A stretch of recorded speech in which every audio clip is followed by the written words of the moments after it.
The beautifully expressed utterances, spoken by the prince and count, the father of the god and beloved of the god, one the bodily son of the king, the superintendent of the capital and vizier, Tahotep, while instructing the ignorant in knowledge and in the rules of elegant discourse, the weal of him that will hearken thereto and the woe of him that shall transgress them.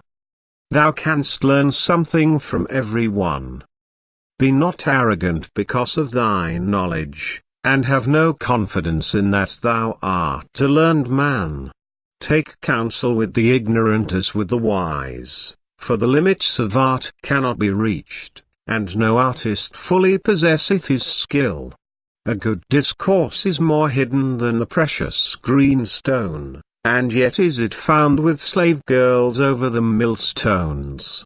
If thou findest an orator, at his time, with sound sense and better than thou, bend thine arm and bow thy back. But if he speaketh ill, then fail not to withstand him, in order that men may call out to him, thou ignorant one. But if it is an equal of thine, show thyself by silence to be better than he, when he speaketh ill. Then will he be praised by the listeners, but thy name will be accounted good among the great. 3. If he is a humble person, who is not thine equal, be not wrathful against him, for thou knowest that he is miserable. Disregard him, and so he punisheth himself. It is bad if one injureth one that is despicable. Thou smitest him with the punishment of the great.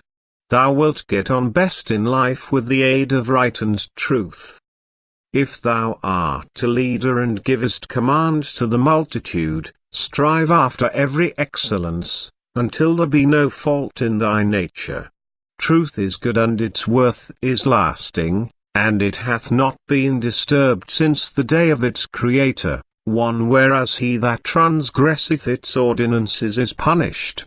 It lieth as a right path in front of him that knoweth nothing. Wrongdoing hath never yet brought its venture to port. Evil indeed winneth wealth, but the strength of truth is that it endureth, and the upright man saith, it is the property of my Father. Possibly thou canst obtain nothing in life by bluster. What hath come to pass is the command of God concerning behavior as a guest. If thou art one that sitteth where standeth the table 3 of one who is greater than thou, take, when he giveth, that which is set before thee. Look not at that which lieth before him, but look at that which lieth before thee. For shoot not many glances at him, for it is an abhorrence to the cat. If one offendeth it, cast down thy countenance until he greeteth thee, and speak only when he hath greeted thee. Laugh when he laugheth. That will be well pleasing in his heart, and what thou doest will be acceptable. One knoweth not what is in the heart. A great man, when he sitteth behind the food, his resolves depend upon the command of his cap. A great man giveth to Re, who brought truth into the world.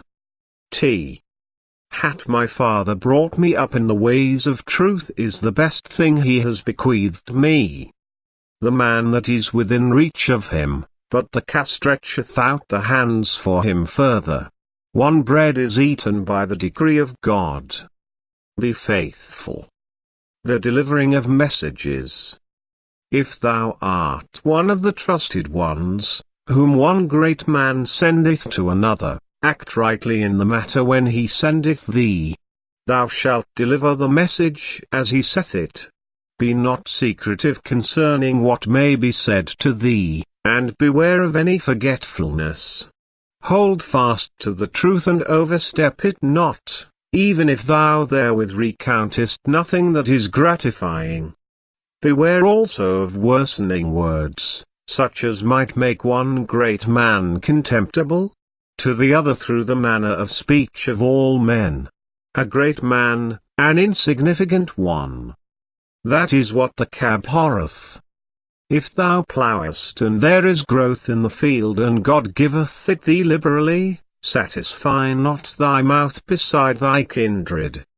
Do not slight those who have risen in the world.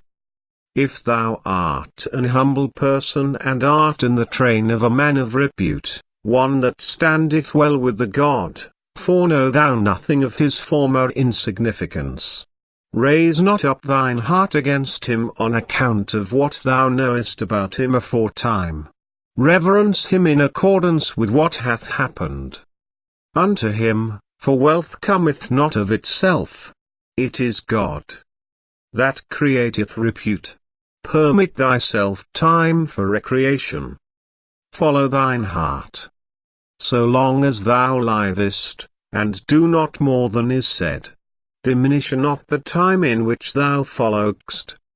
Usually the great man at a meal only gives especially tasty morsels to those who sit beside him, but if he is in good humor he will stretch out his hand even as far as you.